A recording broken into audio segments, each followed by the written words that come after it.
Friends, अस्सलाम मेरा नमस्कार। कैसे हैं आप सभी? भाई आज हमें उत्तराखंड की क्लास स्टार्ट करनी थी। भाग 2 उत्तराखंड का इतिहास, आद्य ऐतिहासिक काल चल रहा है, उसका भाग 1 हो चुका है। भाग 2 जो रह गया है वो सब जानकारी इसमें दी जाएगी। तो शुरुआत करते हैं भाई। महाभारत के पर्वों से संबंधित तथ्य। देखिए, हमारे उत्तराखंड की जो जानकारी मिली है, या उत्तराखंड का जो आदि ऐतिहासिक काल में हमारे उत्तराखंड की क्या भूमिका रही, क्या क्या नाम आए, वो हमने पिछली वीडियो में बात की थी। ठीक है, जितने भी ग्रंथ है, चाहे वो वेद हो, ब्राह्मण ग्रंथ हो, पुराण हो, महाकाव्य हो, वो सारी जानकारी पहली वीडियो में मिल चुकी है। तो आज हमें बात करनी है महाभारत के पर्व जो होते हैं वो चैप्टर होते हैं, अध्याय होते हैं, हम कह सकते हैं। तो पर्व से संबंधित जो तथ्य हैं, जो हमारे उत्तराखंड से जुड़े हुए हैं, हमें उनके बारे में आज जानना है। तो इसमें पहली बात आती है, वन पर्व हमारे उत्तराखंड की जानकारी देने में कैसे भूमिका निभाता है। वन पर्व से संबंधित बात है। इन पर्वों का जरा ध्यान रखिएगा, बड़ा डीपली प्रश्न बनेंगे इनसे। जितने भी पर्व है, महाभारत से जुड़े हुए पर्व है, ये अध्याय है। तो वन पर्व की बात आ रही है, वन पर्व में ये सारी जानकारी हमारे उत्तराखंड की दी गई है। देखिए, सबसे पहली बात तो जो केदारनाथ है, धाम में बात आती है केदारनाथ। तो केदारनाथ को भृगुतुंग कहा गया। महाभारत में तो कहा गया, महाभारत के कौन से पर्व में? वन पर्व में। उत्तराखंड को क्या कहा गया है? भृगुतुंग कहा गया है। उसके बाद में गढ़वाल में पुलिंद व किरात जातियों का आधिपत्य कह सकते हैं, अधिकार कह सकते हैं। जो गढ़वाल भूमि थी, उत्तराखंड की भूमि, ठीक है, वहां पर पुलिंद या कुड़िंद कह सकते हैं, कुड़िंद तथा किरात जातियों का आधिपत्य देखने को या सुनने को मिलता है। अगली बात मिलती है वन पर्व। महाभारत का वन पर्व ही चल रहा है। वन पर्व में बात आती है कि लोमश ऋषि के साथ पांडवों ने क्या किया था? हरिद्वार से केदारनाथ तक की यात्रा की थी। मतलब कि पांडवों ने क्या किया था? हरिद्वार से केदारनाथ तक की यात्रा की थी। और किसके, कौन से ऋषि के साथ की थी? तो लोमश ऋषि के साथ की थी। केदारनाथ को वन पर्व में क्या कहा गया है? तो भृगुतुंग कहा गया है। यहाँ पर पूर्व में कौन सी जातियां वास करती थी? तो यहाँ पुलिंद की बात आ जाती है और किरात जाति की बात आ जाती है। आप जब पढ़े या वीडियो देखें ना, तो आपको इतना सारा पढ़ने की आवश्यकता नहीं है। सिर्फ जो मेन है, आप वो पॉइंट्स उसमें से उठा लिया कीजिए, नोट्स बनाते रहा कीजिए। क्योंकि वीडियो में हमने क्या कर रखा है कि आपको जितने भी अलग अलग बुक्स में आप देखेंगे, तो वो वीडियो में आपको एक साथ सारे सभी समस्याओं का हल इसमें मिल जाएगा। ठीक है, हमने प्रयास ये किया है कि जितना भी आप स्टूडेंट्स को क्या है, पढ़ने वालों को इधर उधर ना देखना पड़े, ज्यादा एक ही वीडियो से आपका काम बन जाए। ठीक है, आपको सारी जानकारी एक ही वीडियो में मिल जाए। तो देखिए, महाभारत ग्रंथ है, उसमें जानकारी मिली। उसके बाद में बात आती है वन पर्व। कौन सा पर्व जुड़ा हुआ उत्तराखंड से? वन पर्व। वन पर्व में क्या कहा गया है? केदारनाथ जो धाम है उसे क्या कहा गया? भृगुतुंग कहा गया। हरिद्वार से केदारनाथ तक की यात्रा की गई थी। ठीक है, भृगुतुंग की यात्रा की गई थी। किसने की थी? पांडवों ने। किसके साथ की थी? लोमश ऋषि के साथ की थी। इसके अलावा यहाँ पे कौन सी जातियां वास करती हैं? तो पुलिंद और किरात जातियों का यहाँ पर आधिपत्य था। इन्होंने शासन किया या ये रहे यहाँ पर, वो ठीक है, ऐसी स्थिति रहती है। इसके अलावा 2 विद्यापीठ बहुत फेमस हैं उत्तराखंड के। एक तो बात आती है कण्वाश्रम और एक बात आती है बद्रिकाश्रम। इसका भी अपने में महत्व है, इसका भी अपने में महत्व है। तो पहली वीडियो जब आप देखेंगे तो उसमें आपको कण्वाश्रम के बारे में लगभग जानकारी दी गई है। कण्वाश्रम के बारे में जो कि पौड़ी के बारे में पढ़ता है, उसकी जानकारी दी गई है। यहाँ बात आती है बद्रिकाश्रम की। तो बद्रिकाश्रम की बात आ रही है। यहाँ ये कह रहे हैं कि ज्ञानियों में श्रेष्ठ श्री व्यास जी, व्यास की बात आ रही है। इन्होंने यहाँ पर क्या किया था? षष्ठी लक्ष्य संहिता की रचना की थी। ज्ञानियों में श्रेष्ठ श्री व्यास जी, इन्होंने क्या किया था? बद्रिकाश्रम में षष्ठी लक्ष्य संहिता की रचना की थी। तो जिस तरीके से अन्य ग्रंथों की रचना हुई, ब्राह्मण ग्रंथों की या और जितने भी ग्रंथ हैं उनकी बात आती है, तो ऐसे ही नाम आता है कि षष्ठी लक्ष्य संहिता। अब ये संहिता क्या होता है? देखिए, हिंदू धर्म का पवित्रतम तथा सर्वोच्च जो धर्म ग्रंथ होते हैं, धर्म ग्रंथ वेद है, वेद उनका जो मंत्रों वाला खंड होता है ना, वो संहिता कहलाता है। वेद है, सभी वेदों में जब तंत्र मंत्र वाली स्थिति तो होगी ही। तो जो मंत्रों वाला जो खंड होता है, इसमें मंत्र लिखे होते हैं, मंत्र वाला खंड क्या कहलाता है? संहिता कहलाता है। तो इसी तरह से षष्टिलक्ष्य संहिता की जो रचना की है वो श्री व्यास जी ने की है। और व्यास जी ने कौन से स्थान पर की है? उत्तराखंड के बद्रिकाश्रम का नाम इसमें आता है। यहीं पर आपके क्वेश्चन भी बनते जा रहे हैं, समझ रहे हैं बात को? महाभारत का वन पर्व से जुड़ी हुई ये सारी जानकारी मिलती है कि भृगुतुम कहा गया, तो किसे कहा गया? केदारनाथ को कहा गया। हरिद्वार से केदारनाथ तक की जो यात्रा की थी किसने की थी? पांडवों ने की थी। किसके साथ की थी? लोमश ऋषि के साथ की थी। इसके अलावा यहाँ कौन सी जातियों का आधिपत्य था या अधिकार था? तो किरात जाति और पुलिंद जाति की बात आती है। दो विद्यापीठ में से कौन से विद्यापीठ में क्या किया था? षष्टिलक्ष्य संहिता की रचना की गई थी, तो वो है बद्रिकाश्रम। कर्माश्रम में अभिज्ञान शाकुंतलम की रचना की गई थी महाकवि कालिदास द्वारा, और बद्रिकाश्रम में षष्टिलक्ष्य संहिता की रचना की गई थी श्री व्यास जी द्वारा। अब संहिता क्या होती है वो यहाँ पर जानकारी दी गई है कि जो मंत्र वाला खंड होता है ना वेदों का, वो संहिता कहलाता है। आगे देखते हैं। इससे पहले हमने गढ़वाल क्षेत्र यानी कि मानस खंड की केदार खंड की बात की थी। अब हमें बात करनी है कुमाऊं क्षेत्र या कि मानस खंड के बारे में। अब यहाँ क्या जानकारी मिलती है देखें। कुमाऊं क्षेत्र मानस खंड में हमारा उत्तराखंड कैसा है, क्या रहा? चंपावत के कांतेश्वर पर्वत पर। अब ये जो कांतेश्वर पर्वत है ये कानादेव नाम से भी आ जाता है, ये कांडदेव पर्वत के नाम से भी आ जाता है। तो चंपावत के कांतेश्वर पर्वत पर कानादेव पर्वत भी कह सकते हैं, कांडदेव पर्वत भी कह सकते हैं। यहाँ पर क्या होता? विष्णु का कूर्मा या फिर कच्छाप अवतार हुआ था, जो कछुए के रूप में कछुए का अवतार लिया था किसने? भगवान विष्णु जी ने। तो अब पहले तो ये चंपावत जो था वो कुमाऊं के नाम से प्रसिद्ध था, कुमाऊं वाली स्थिति आ जाती है। लेकिन यदि वर्तमान में कुमाऊं को देखें तो यहाँ पर पिथौरागढ़ जिला भी शामिल है, बागेश्वर भी है, उधम सिंह नगर भी है, अल्मोड़ा भी है, ठीक है, नैनीताल, उधम सिंह नगर, ये वाली स्थिति आ जाती है। मतलब कि 6 जिलों को मिलाकर के हमारा वर्तमान कुमाऊं बन जाता है। अब जैसा कि विष्णु ने कूर्मा अवतार यानी कि कच्छा अवतार यहाँ पर प्रस्तुत किया था, तो इसे संस्कृत में पहले तो कहा गया कूर्मांचल। क्या कहा गया? कूर्मांचल कहा गया। होते होते भाषा में परिवर्तन हुआ, प्राकृत भाषा आई। प्राकृत भाषा में क्या नाम पड़ गया?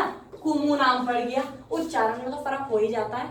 अब ये जरूरी तो नहीं है कि विश्व का हर इंसान एक ही लैंग्वेज और बिल्कुल सही बोले, नहीं हो सकता ना ऐसा, ठीक है। तो संस्कृत की बात करें तो कूर्मांचल नाम सही पड़ा था इसका। उसके बाद में भाषा आती है प्राकृत और नाम बिगड़ गया और कूर्मांचल से हो गया कुमू।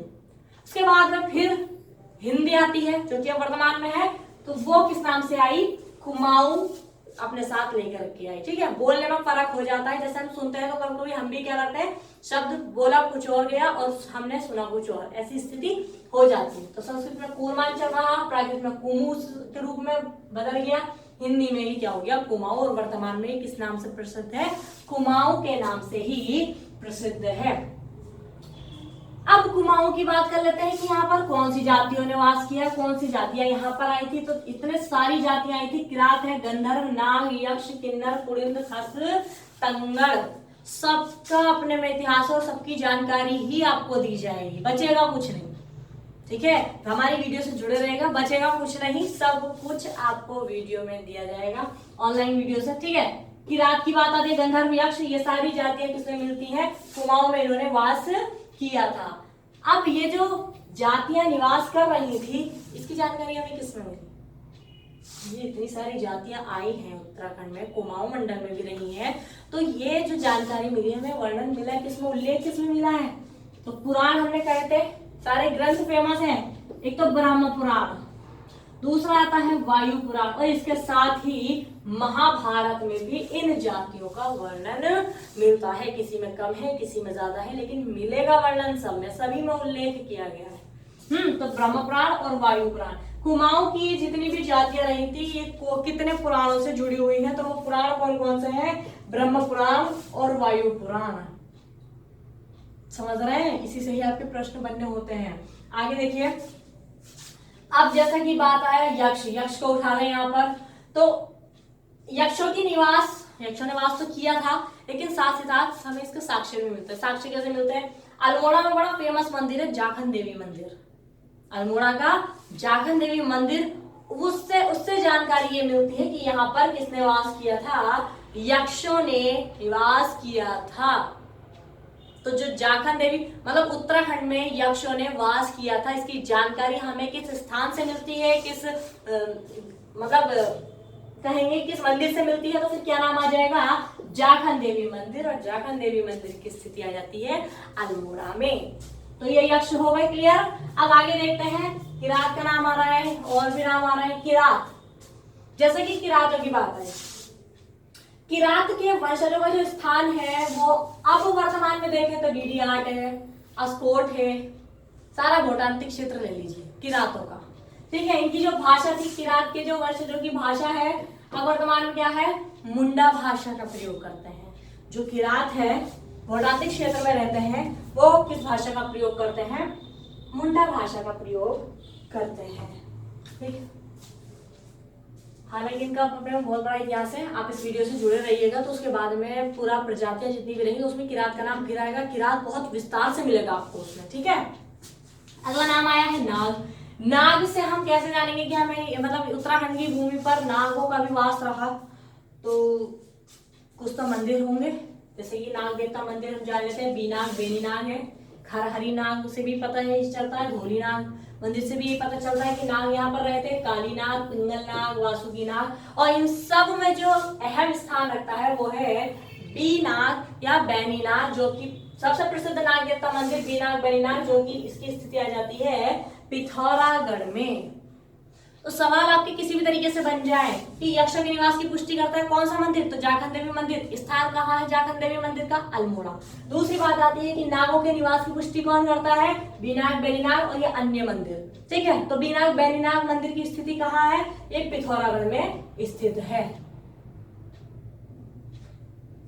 फिर नाम आता है खस। खस भी आए थे यहाँ पर। खसों का तो बहुत बड़ा इतिहास माना जाता है। सर्वाधिक बौद्ध धर्म का जो प्रचार प्रसार उत्तराखंड में हुआ था वो किसके समय में हुआ था? तो जब यहाँ पर खस रह रहे थे तो उनके समय में क्या हुआ था? बौद्ध धर्म का प्रचार प्रसार अधिक हुआ था।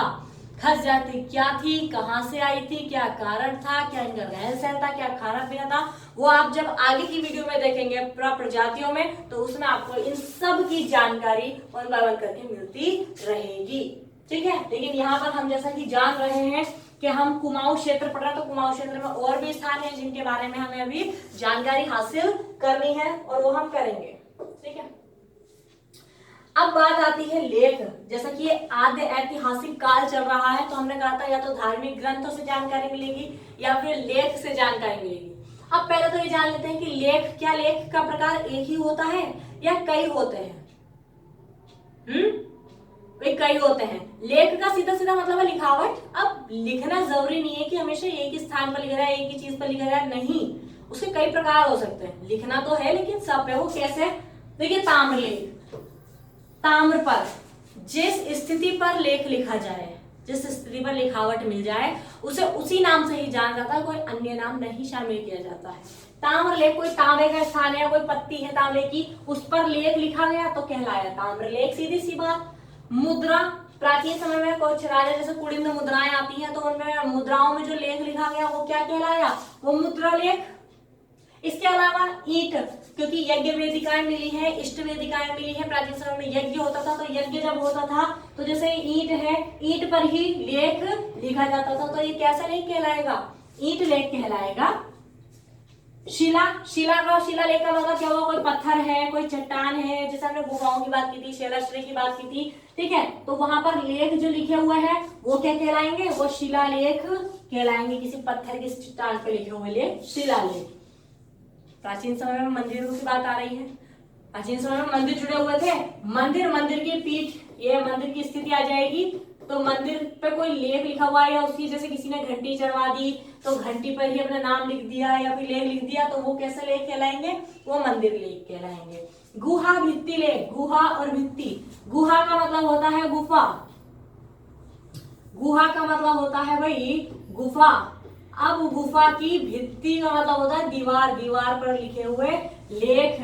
और गुहा भित्ति लेख जैसे हम बात करते हैं ग्वारख्या उद्यान, जैसे हम बात करते हैं लाखो उद्यान, ठीक है। ऐसी जब उद्यान हमने देखी थी वाली पेशा वाली स्थिति, तो वो भी क्या थे, गुहा भित्ति लेख ही थे, यानी कि गुफाओं की जो दीवारें होती हैं उस पर लिखे लेख।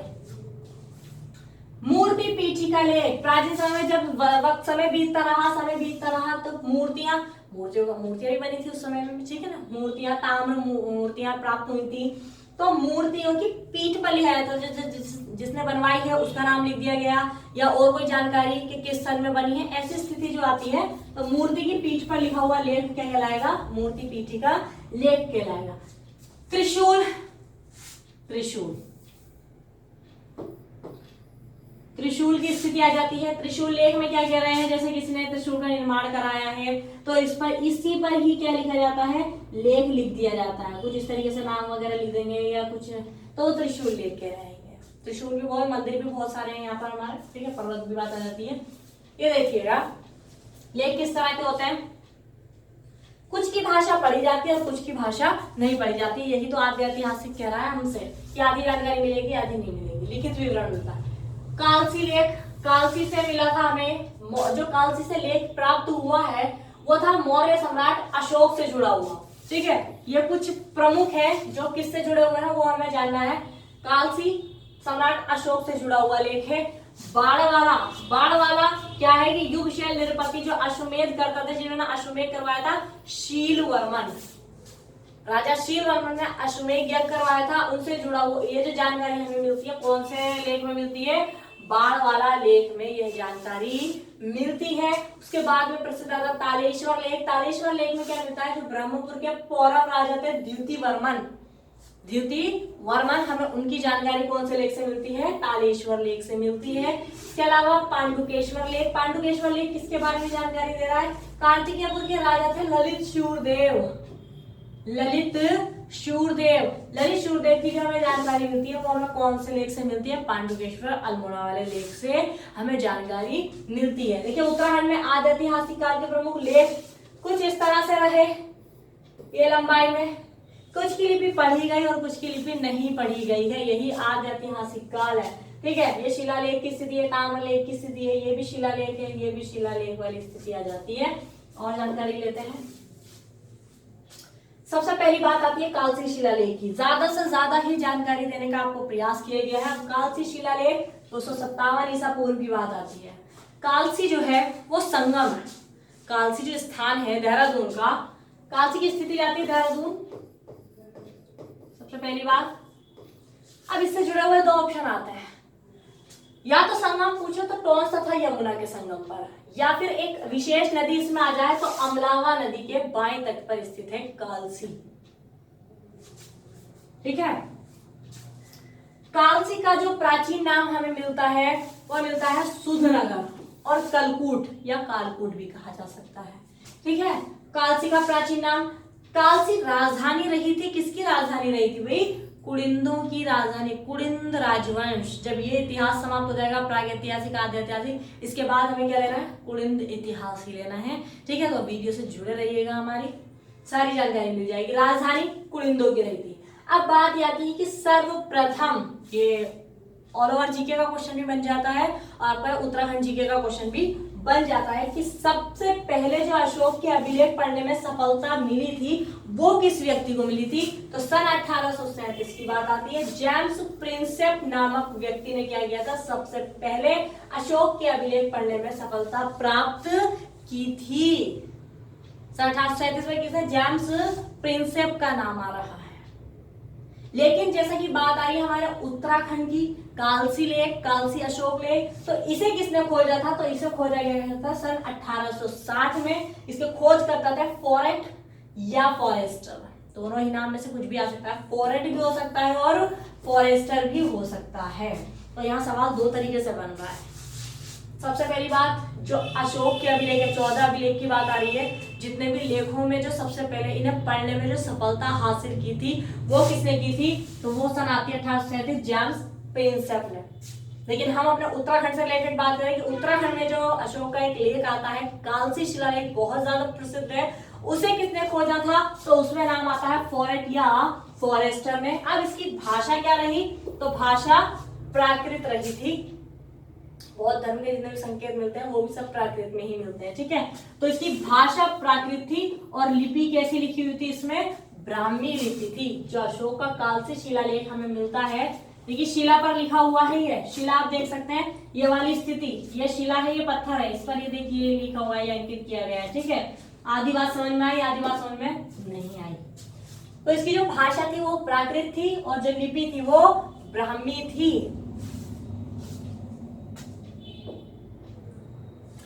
अगला जो लेख हमें मिलता है वो मिलता है लाखा मंडल। लाखा मंडल भी कहाँ आता है, देहरादून में ही आता है। लाखा मंडल की स्थिति देहरादून। लाख मूर्तियों का भंडार है यहाँ पर, ऐसा माना जाता है। उसकी मान्यता से क्या है, इसका नाम क्या रख दिया गया, लाखा मंडल रख दिया गया। वैसे ही वर्तमान में जौनसार वावर क्षेत्र में आता है। जौनसार वावर क्षेत्र वही देहरादून की स्थिति आ जाती है। यहाँ से जो लेख प्राप्त हुआ है, अब कालसी से तो अशोक का लेख मिला था और लाखा मंडल से किसका, राजकुमारी ईश्वरा थी, इनका अभिलेख मिला है। जो लाखा मंडल से अभिलेख मिला वो किससे जुड़ा हुआ है, राजकुमारी ईश्वरा का वो लेख है। इसमें जो जानकारी मिलती है वो क्या मिलती है कि यदुवंशी राजा यानी कि यादवों की जो शाखा थी वो भी कहाँ रही थी, हमारे उत्तराखंड में ही रही थी। उन्होंने जो लेख करवाया था वो कौन सा था, राजकुमारी ईश्वरा के द्वारा। तो इससे जानकारी यदुवंशी राजाओं की जानकारी इससे मिलती है। और ऐसा माना जाता है कि जो लाखा मंडल लेख है इसमें कितने शासकों का जिक्र मिलता है, जो यादवों ने शासन किया या यदुवंशी जो राजा थे उसके कितने राजा हुए थे। तो ये बात आती 11 पीढ़ियों के 12 शासकों ने यहाँ पर वास किया था या यहाँ पर आगमन हुआ था, उनका यहाँ पर रहे थे। सवाल ये है, ठीक है। तो लाखा मंडल से राजकुमारी ईश्वरा का लेख प्राप्त होता है, किससे जुड़ी हुई थी, यदुवंशी राजा। यदुवंशी राजा के कितने राजा रहे थे, तो 11 पीढ़ियों के 12 शासक यहाँ पर शासन कर रहे थे। अब इसका क्षेत्र विस्तार कितना था उस समय, तो ये यमुना के किनारे है और लाखा मंडल के जो आसपास का क्षेत्र है वो भी इसी के अंतर्गत आ जाता है। यादवों ने जो शासन किया था वो यमुना के किनारे हम कह सकते हैं या फिर लाखा मंडल के जो आसपास का क्षेत्र है वहां पर शासन किया था। ये बहुत प्राचीन समय की बात चल रही है, जितनी भी आप नाग किन्नर वगैरह जाते पढ़ रहे हैं ना उससे रिलेटेड बात आ जाती है। अब ये जो समकालीन थे वो किसके समकालीन थे, तो ये गुप्त राजा रहे थे। भारतीय इतिहास में जब पढ़ेंगे, ठीक है, इतिहास तो गुप्तों का नाम आता है, श्रीगुप्त, समुद्रगुप्त, स्कंदगुप्त वाली स्थिति। तो गुप्तों के समय में उत्तराखंड में कौन शासन करते, यादव थे, नाग थे, इनके बारे में जानकारी मिलेगी। इनकी जो राजधानी थी वो उस समय लाखा मंडल की बात कर रहा था, लाखा मंडल का स्थान क्या था, सिंहपुर। यादवों की जो राजधानी थी प्राचीन वो क्या थी, सिंहपुर थी, ठीक है, सिंहपुर। लाखा मंडल की बात आ गई। अब एक सवाल नया ही आ जाता है कि लाखा मंडल की नदियों का संगम है। कालसी तो यमुना और टोंस का संगम हो गया और विशेष कोई नदी आ जाए तो अमलावा नदी के बाएं तट पर स्थित हो गया, ठीक है। लेकिन यहाँ लाखा मंडल की बात आ रही है तो संगम ये यमुना और रिखवाड़ नदी संगम है। यमुना नदी और रिखवाड़ नदी के संगम पर कौन सा स्थान स्थित है, तो लाखा मंडल, जौनसार वावर क्षेत्र यानी कि देहरादून में ये आता है। तो इस लेख से हमें कितनी जानकारी मिल रही है, ठीक है, कितने शासक थे, कौन से शासक थे, कौन सी राजकुमारी इनसे जुड़ी हुई है, ठीक है, कितना विस्तार था, किसके समकालीन थे, वो सारी जानकारी आपको इसमें दी गई है। अगले आते हैं त्रिशूल लेख। जैसा कि त्रिशूल लेख के बारे में हमने आपको पहले बता दिया था, त्रिशूल पर लिखे हुए लेख। त्रिशूल लेख 2 जगह से मिलते हैं। त्रिशूल लेख हमें 2 जगह से मिलते हैं, एक तो बाड़ाहाट से, बाड़ाहाट उत्तरकाशी, इसके शक्ति मंदिर से। दूसरा आता है गोपेश्वर चमोली, इसके रुद्रेश्वर मंदिर से। इसके बारे में भी बहुत सारी जानकारी है। तो त्रिशूल लेख में जो हमें जानकारी मिलती है वो मिलती है नागों के बारे में। नाग जाति निवास करती। जो ये लेख है ये 4 नाग नरेशों के बारे में जानकारी देता है। जो नाग नरेश थे वो कौन कौन थे, तो देखिए एक का नाम तो होता है गणपति नाग, तो नागों ने वास किया था। नागों के निवास की पुष्टि हमें किससे मिलती है, नागों के निवास की पुष्टि ये 2 लेख मिलते हैं, त्रिशूल लेख। त्रिशूल लेख में से एक बाड़ाहाट और एक शक्ति मंदिर की बात, गोपेश्वर की बात आती है। 4 नाग नरेश थे, गणपति नाग, अंशु नाग, विभू नाग और स्कंद नाग। ये 4 नागों का नाम हमें देखने को मिलते हैं। अब इसमें भी ये जो गणपति नाग है इसने ये क्या माना जाता है, उत्तरी नागवंश का सर्वाधिक शक्तिशाली शासक माना जाता है। नागों में जो सर्वाधिक शक्तिशाली शासक था वो कौन सा नाग था? ऑप्शन भी है, 4 ही होंगे। तब ऐसा सवाल बन जाएगा तो इस ऑप्शन भी आपके सामने 4 ही होंगे, इस बात का आप ध्यान रखें। तो वो कौन सा शासक रहा था सर्वाधिक शक्तिशाली? गणपति नाग। इनका जो शासनकाल माना जाता है वो 6वीं शताब्दी 6वीं 7वीं ईस्वी माना जाता है। ठीक है, इनका जो क्षेत्र विस्तार रहा था नागों का, बात आती है हिमालय के कर्तरीपुर। कर्तरीपुर उस समय पूरा का पूरा गढ़वाल की बात आ जाती है, गढ़वाल के अंतर्गत आता था। ठीक है, तो हिमालय में कर्तरीपुर में जो शासन कर रहे थे वो कौन कर रहे थे? नाग कर रहे थे। अब नाग में भी 2 बातें आ जाती हैं। जब ऐसा लेख मिला है तो जानकारी दी जाती है कि 6वीं 7वीं सदी में ही यहाँ पर एक रुद्र मंदिर है, रुद्रेश्वर मंदिर, रुद्र मंदिर या फिर रुद्रेश्वर मंदिर, ये लिखा ना अभी, रुद्रेश्वर मंदिर की बात आई है। 6वीं 7वीं सदी में यहाँ पे कौन थे? नागों की बात आ रही है। तो देखिए 6वीं 7वीं सदी में गणपति नाग ने यह क्षेत्र जीता था। जो कर्तरीपुर क्षेत्र था वो किसने जीता था? 6वीं 7वीं सदी में गणपति नाग ने जीता था। और जीतने के बाद इसने यहाँ पर कौन से मंदिर का निर्माण करवाया था? रुद्रेश्वर मंदिर का निर्माण कराया था। 6वीं 7वीं शताब्दी में 6वीं 7वीं शताब्दी में उत्तराखंड में क्या हुआ था? नाग आए थे। नाग में 4 नाग प्रसिद्ध थे, गणपति नाग, अंशुनाग, विभुनाग, स्कंदनाग। इसमें से जो सर्वाधिक शक्तिशाली शासक माना जाता है वो गणपति नाग को माना जाता है। जब ये 6वीं 7वीं सदी में आप शासन कर रहे थे, इस क्षेत्र को जीता था, तो जीतने के साथ ही साथ जो ये रुद्रेश्वर मंदिर देख रहे हैं, रुद्रेश्वर मंदिर का निर्माण किसने करवाया था? गणपति नाग ने ही कराया था। 6वीं 7वीं सदी की बात आ रही है।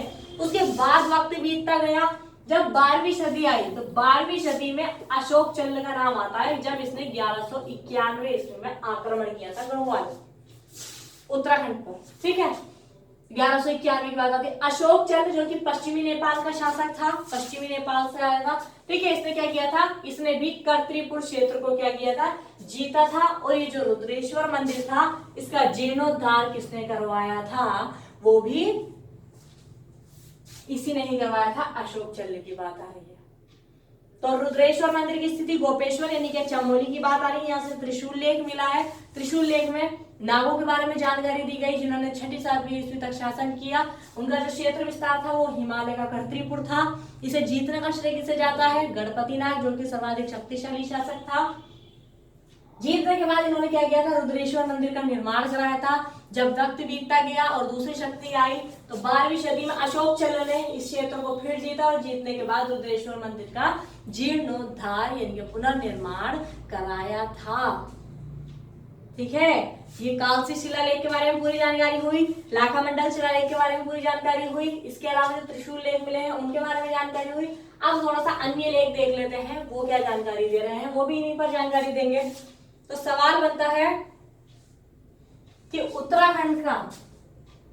उत्तराखंड के किस स्थान से मूर्ति पीठिका लेख प्राप्त हुए हैं? मूर्तियों के बारे में जानकारी आ रही है। जब आप वंश पढ़ेंगे ना तो वंश में सब क्लियर होता जाएगा। मूर्ति पीठिका लेख जो मिले हैं वो मिले हैं कौलसारी और देवलगढ़ से। ईंट पर उत्कीर्ण लेख जिन्हें हम ईंट लेख भी कह सकते हैं, बाड़वाला, नैनीताल से। गुहा भित्ति लेख की स्थिति आ रही है देवप्रिया की वामन गुहा से मिला है और एक कल्पनाथ से मिला है। ताम्र पत्रीय लेख जो मिले हैं वो चंपावत, बैजनाथ, कंडारा, पांडुकेश्वर। ये कुमाऊं के जितने भी स्थान हैं, कुमाऊं के जितने भी स्थान हैं ये कार्तिकेयपुर राजाओं के लेख मिलते हैं। यानी कि कार्तिकेयपुर राजा जो बहुत बड़ा वंश चला था, कार्तिकेयपुर राजवंश, उसकी जानकारी जो हमें मिलती है वो किसमें मिलती है? ताम्रपत्रीय लेख, जो कि कहां से मिले थे? चंपावत, बैजनाथ, कंडारा तथा पांडुकेश्वर से ये लेख मिले थे। ठीक है, ये तो हुई आद्य ऐतिहासिक काल की बात। अब इससे जुड़ी हुई जो जातियां हैं, ये जो हम कहेंगे कि राजवंश चलेगा, वो आपको मिलेगा अगली वीडियो में। ठीक है, तब तक के लिए धन्यवाद।